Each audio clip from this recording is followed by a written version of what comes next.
máxima. Qual? Que eu vou trazer, mas eu sempre tô falando. Você pode responder ou não. Que é a política do poaching, né? Que esse é o mais gruyère de todos. Eu posso até responder juridicamente isso depois do Caco. Eu não sei, a minha parte eu sei só da prática, jurídica eu não tenho ideia, mas é uma situação que pra mim é talvez a mais complicada de todas. E foi o Caco que me explicou. Eu tinha uma visão e depois daquele dia eu passei a entender de outro jeito. Eu fui estudar. Porque... Aí depois que eu estudei ainda, aí eu falei, agora eu entendi. Eu tenho essa sensação de que é uma regra que fazia muito sentido antes, para evitar, pelo menos ver se é essa visão. Foi uma regra que foi criada para evitar certas situações incômodas na liga, isso lá no começo, que é o fato de um time que tem mais dinheiro ganhar, né? Que ele pode simplesmente take my money e compra todo mundo que ele quer e acabou. Mas a gente não tinha franquia, a gente não tinha a situação que a gente tem hoje em dia, e acabou que ela se tornou uma ferramenta que também é usada pelos times. Porque assim, vou ser super sincero, eu já passei por quase todas as orgs do Brasil. E uma prática comum é não repassar proposta auxiliado pela política de poaching. Porque assim, teoricamente, por exemplo, Chaep ia contratar o Caco. Eu sou o chefe do Caco, sou o diretor do Caco. Ele não pode falar direto com o Caco, pela regra de poaching. Só que quando ele fala comigo, eu não repasso a proposta. Isso é literal gray area, porque ele não pode saber, porque teoricamente ele nem vai saber da proposta, porque ele não pode conversar com você. Mas se eu não passar, ele nunca vai saber. Ele fala, pô, teve proposta? Você me pergunta, teve proposta? Eu falo, não teve não. E aí gera uma situação que eu já vi acontecendo várias vezes. Que é uma gray area complicadíssima.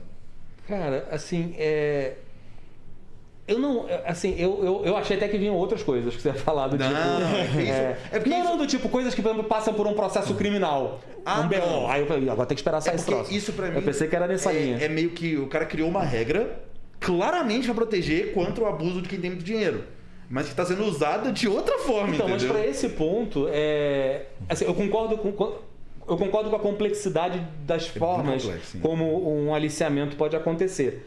Mas por conceito ele não pode acontecer. Porque eu acho que o dano mais imediato que ele traz para a liga, ou o time, não importa para quem, mas o dano que ele traz é o poder econômico. Claro. Né? E aí você começa a abrir a boca de jacaré. Né? De performance, de time e de tudo mais. Então não deve. Mas acho que tem outros danos também que ele traz, que é gerar uma cultura até de relações trabalhistas de curto prazo, e de bônus, e signing bônus, e tudo que a gente vê no mercado até de empresa. O problema que eu acho que a gente continuamente tem que olhar e tem que trabalhar para melhorar é ter os controles corretos, que nessa situação que você me falou não parece que temos, para que se exerça o meu direito de falar, rolou aqui, vamos parar. Sacou? Então, se eu não tenho direito, assim, se rolam as conversas, se o chefe fala com você que quer me contratar e eu nem tô sabendo, Riot, não tem nem como criar um controle para saber. Então eu tenho que começar a buscar essa lógica de entender quais são os controles que eu preciso fazer. Porque eu acho que o aliciamento, se a gente entende que é uma coisa que não deve acontecer, porque deve ter um prazo para a negociação acontecer, a gente deveria conseguir criar os controles, porque ela não deveria ser uma situação, não sei, tem um período do ano que não pode. Ou então, não, agora pode, que agora é franquia, agora... Mas eu acho que... Eu acredito que a gente deva ter uma política de proteção e aliciamento. Eu também concordo. Então, eu acho que a gente tem que melhorar os controles, a gente tem que melhorar a política. É que pra mim, o que mexe na ideia é que agora é liga. Então, tipo, você é um parceiro comercial do cara, tudo bem antes. Mas agora tá todo mundo junto, teoricamente. Né? Então, meio que o intuito de proteger tem que continuar. Eu acredito que uma lei anti-aliciamento é super importante. Mas, por exemplo, em um determinado momento do ano, que vai acontecer, que é o off-season, ser mais aberto nesse sentido, para mim também faz sentido. Então, é uma possibilidade. A gente diminui... não estou dizendo que quem está olhando por aí não, porque isso, inclusive, isso é muito mais espaço do Luiz do que o meu. Mas talvez a gente diminuir o momento... tipo assim, aumentar o tempo onde pode, diminua a intenção de fazer o que não pode antes. Pode ser possível. Cara, a gente tem que entrar nesse problema e buscar o jeito de corrigir. Porque se todo mundo entende que pelo menos num momento do ano não pode, cara, não vai poder. E todo mundo vai concordar que vai poder e eu só preciso ter o controle para ver se está acontecendo. O caso que você me descreveu é muito mais um caso onde eu não sei o que está acontecendo Nem vai do que uma situação de tomada de decisão, né? Do tipo, imagina que o cara fala assim, eu recebi uma conversa aqui, mas achei que era só um papo inicial do Chaep, não sabia que já era uma proposta. Isso pra mim é gray area. Porque às vezes as coisas, assim, eu nunca recebi uma proposta porque eu tô do lado da liga. Mas eu não sei a qualidade, eu não sei como vão as conversas, que deve começar com uma sondagem, não sei. Quantas histórias de mãe de jogador falando com mãe de jogador. Uma outra coisa que a gente inseriu na política esse ano, mas que também era uma gray area pra gente, era o conceito do agente. Então, assim, se um agente que não é o jogador tá falando pra lá e pra cá, e a gente também não sabe quem é o agente, porque a gente não tem essa visão do que acontece lá, é aliciamento. Tipo, a árvore caiu, o mímico não viu e aí caiu a árvore. Então, eu não sei nem quem é esse agente, agora a gente fala pelo jogador. Se só a gente falar com o Chaep, o jogador está falando com a gente. Sim. Então, o que a gente precisa fazer é melhorar os controles. E, de novo, todo mundo concorda que todo mundo deveria sentar e repactuar se é errado ou não. O voto da Riot vai falar que é errado aliciar. Mas, agora, em que ponto, em que nível e o que a gente pode fazer que todos vamos cumprir? Se todos vamos cumprir, vai ficar mais fácil botar mais controle. Se eu pegar controle, eu vou pegar. Esse é que eu acho que é o ponto. É que aí tem o vício também dos jogadores. Porque assim, a partir do momento que você toma essa atitude, a gente nem entrou na parte jurídica ainda, né? Sim, pode ir, vai lá. Mas a partir do momento que os jogadores eles têm esse medo de não receber a proposta, isso é real. Porque, tudo bem, agora eu tô um pouco longe do CBLOL desde o último split, que foi do Wild Rift, mas fiquei quase 10 anos no CBLOL. Esse medo existe desde 2014, 2015, de ter a proposta e não ter chegado. Inclusive, já aconteceu algumas vezes de meio que se virar quase que uma piada interna entre jogador, de resolver no sushi, de... Mãe falar com mãe. Mãe falar com mãe, que tem toda essa cultura que já existe. Então, o fato de se pactuar entre os times e que isso seja algo público, que fica público pelo menos para os jogadores, daria uma segurança que não existe hoje em dia. Que ninguém, sendo sincero, jogador não confia em direção no Brasil. De jeito nenhum, tá? São poucas exceções de jogadores que confiam em direção. Sim. Que deveria ser o contrário, né? Você deveria confiar na direção do seu time. Pelo menos confiar, gente, eu sei que é um conceito muito abstrato, mas uma confiança, assim, de, uma relação... Beleza. Mais positiva, vamos fazer vai ser uma troca muito positiva. De novo, eu acho que do lado da... Se a gente, Riot, abrir uma discussão e começar a conversar e a gente entender os problemas reais de todos os lados, etc e tal, a gente consegue chegar num lugar que traga essa clareza, traga essa transparência, que na minha opinião, é a única coisa que vai acalmar todas as outras coisas erradas que vêm de uma coisa errada, né? Um fala com o outro, sei que das contas e tal. O time também que... Assim, tem o lado também, das vezes, do time que tomou uma facada porque aconteceu um processo e bypassou o aliciamento e foi embora. Todo mundo sofre com isso. Cara... Aceito o desafio, assim, temos que olhar isso, porque temos que criar temos que discutir uma forma com os times de fazer acontecer o que a gente quer, que é que não haja aliciamento ruim. Olha, aliciamento. Mas, de novo, o que a gente pode fazer nesse negócio é abrir a discussão e resolver. Sendo claro e combinando os pontos de controle, a gente vai controlar.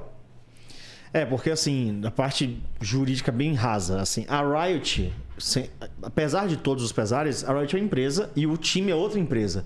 A Riot, ela não tem o poder de obrigar nenhum dos times a fazer absolutamente nada no contrato dos outros, porque senão isso é interferência.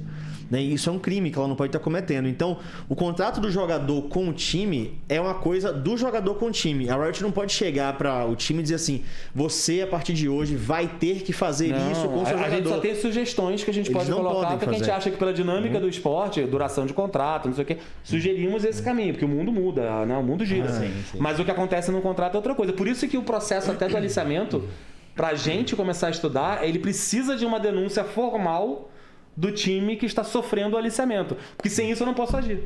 Entendi. E aí, com este acesso, eu começo a pegar informações sobre qual é a situação contratual que você tem com o jogador que faz com que isso seja errado. É o tempo. Então, beleza, está fora da janela, está fora do prazo de abertura de janela de transferência, aconteceu, então tem e-mail, tem não sei o que, aí a gente começa a cavucar. Mas eu preciso de uma solicitação do time que tem o contrato para que eu ajude.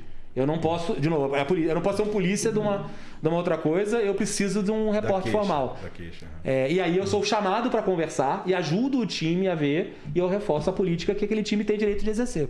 Mas eu não posso sair atrás do caso também. Esse negócio de repassar para mim tinha que ser obrigatório. Só que a Riot, como empresa, não pode obrigar você a fazer isso. Entendi. Tinha que ser através daquilo que o Caco já comentou, que é um acordo de compliance coletivo. Isso. Se os 10 Aí todo times mundo do se CBLOL... compromete que nas suas relações contratuais todo mundo vai. Isso. E aí, esse grupo tem o poder de questionar e fazer tudo, mas eu, como empresa, não posso.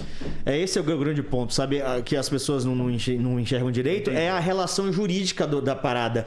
Porque, assim, eu acho que o anti-poaching, a política anti-poaching, ela tem que existir.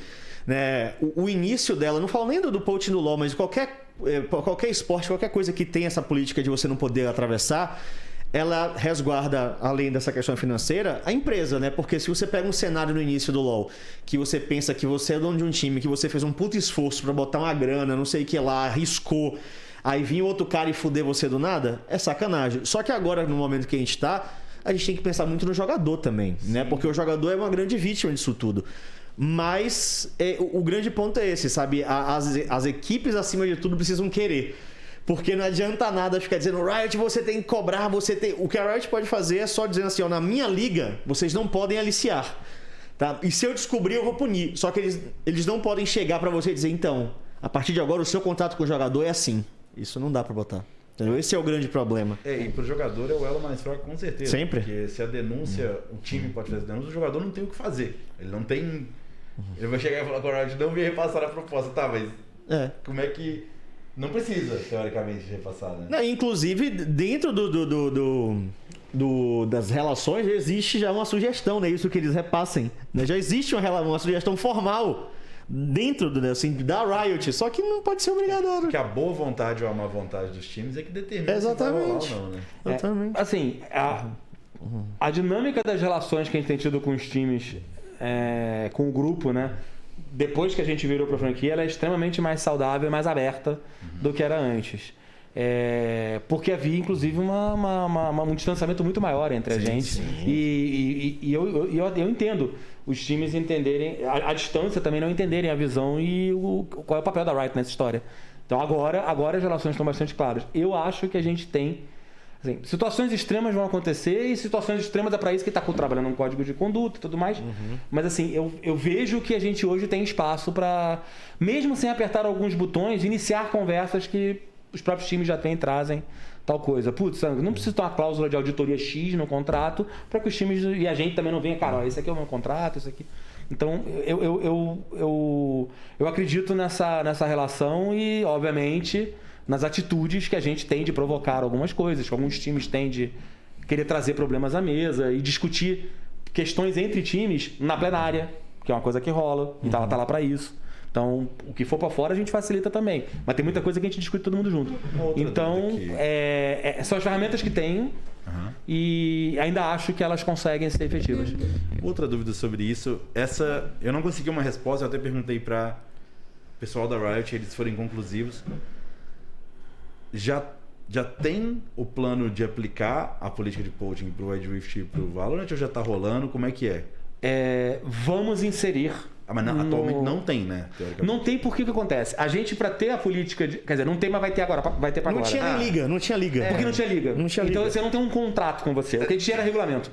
Então, eu preciso... Eu tenho que tomar cuidado com o que eu vou falar, mas continue. Não, assim, pra gente poder estabelecer a política e exercê-la, eu preciso de um contrato. Quando a gente opera por regulamento, eu tenho muito menos espaço. Então agora a gente vai fazer no VCT e no Wild Rift contrato, como a gente já tinha no CBLOL antes, e agora na franquia é outro contrato. Mas era um contrato, é uma relação entre eu e você. Entendi. Não é um regulamento entre nós e a competição. Então, tendo um contrato, a gente consegue inserir conversas e comprometimentos entre as partes que tem a ver com isso, com direito de imagem, com um monte de coisa que no regulamento a gente não tem a estrutura legal para tal. Então, vamos ter contrato do VCT e do Wild Rift e ele vai contemplar todas as políticas e comprometimentos entre as partes que no regulamento fica frouxo e que eu não posso cobrar. É que eu vi o pessoal metendo louco nisso aí, entendeu? E aí eu levantei sobre... Foi muito engraçado porque eu vi... Não foi do meu time, tá? Mas você viu acontecer. Não, é que eu vi a conversa foi essa. Um dos meus jogadores falou. Eu não quero mais esses exemplos. Não, eu vi, mas não foi no meu time. Eu não, mas um amigo meu. Mas de fato não foi. Eu tô brincando. De fato não foi, até posta. Não quero saber. Só quero saber se foi uma denúncia formal. Posso falar qual time que foi, porque foi público. Dessas situações. Que foi o pessoal da Luz que postou de questão de poaching. Só que aí quando me mostraram isso, meu jogador falou, pô, tô falando de poaching aqui. Eu falei, mas tem política de poaching? Tipo, veio essa dúvida na hora. Ainda não. Não tem ainda. Não tem. Então, é uma questão de desinformação também das pessoas nesse sentido. Óbvio que se tem um contrato, gente, não é nem uma questão de poaching, é uma questão jurídica. Aí é outro esquema. Então, mas é que nas palavras certas é o seguinte... O que existe é uma política nossa contra o poaching. Sim. Contra atos de aliciamento. E ações contra ato, eu preciso de um contrato. Assim, a lógica do poaching eu posso botar no regulamento, que não deve haver, como eu também coloco aquelas coisas de jogadores têm que ser cordiais, tem que ter fair play e tudo mais. Quando ele não tem, eu tenho nos termos de uso do League of Legends, e do Wild Rift e do Valorant, vou te banir, vou fazendo isso. Aí eu tenho a tabela de penalidades e tudo isso. Mas quando eu não tenho um instrumento de ação contra o fato, eu posso fazer o cara em processo no dia seguinte. Então, se eu insinuar que alguém fez poaching num regulamento, o que não quer dizer que a gente também não age, entende tudo e gera uma proteção de vamos corrigir porque ainda estão começando uma relação e tal. Mas assim, eu não tenho segurança legal de que eu posso agir contra um fato. Agora, um contrato eu posso. Porque aí quando você assina, você se compromete a não fazer, e se você fizer, eu tenho o direito de te penalizar, te tirar da liga e o caramba 4. Então, migrar de regulamento para contrato nos dá uma segurança e também dá um monte de seguranças para o time, de que a Riot vai pagar, vai fazer, vai garantir a liga e coisa e tal. Mas nos dá segurança de que a gente pode começar a dar mais um passo. E isso deixa ainda mais claro aquela questão anterior que a gente estava comentando, porque o time ele só pode ser obrigado a mudar. Porque eu vi muita gente sugerindo, nos últimos X meses do contrato do cara, tinha que ser liberado. Mas a Riot não pode obrigar isso. O time tem que assinar um contrato concordando. Então, assim, tem que concordar. Se o time não concordar, não tem o que fazer. E assim, é que a gente está trabalhando naquele lado onde o lado vazio do copo. Mas assim, ter um contrato e ter condições onde a Riot também não tem poder infinito e pode dar louca e a partir da manhã todo mundo passa com a letra B, dá pro time a segurança de que tem coisas que ele pode fazer no seu planejamento. Sim. Agora, o que a gente tem que fazer é ter políticas eficientes para quando tiver ou um espaço ou a constatação de que tem alguma coisa errada ali dentro, que inclusive um time faz, mas um time sofre, ou seja, para o bem da liga a gente combina no nosso contrato que eu vou agir ali dentro. Mas eu preciso ter um distanciamento para dar segurança legal para que o time também faça o seu negócio. Não faz sentido. Então, assim, eu vou sugerir que um time contrate por X anos e que pague em laranjas e não em maçãs. Mas, eventualmente, pagar em maçãs é um troço que o jogador interessa, o time quer e faz parte do plano estratégico do time. Não posso obrigar.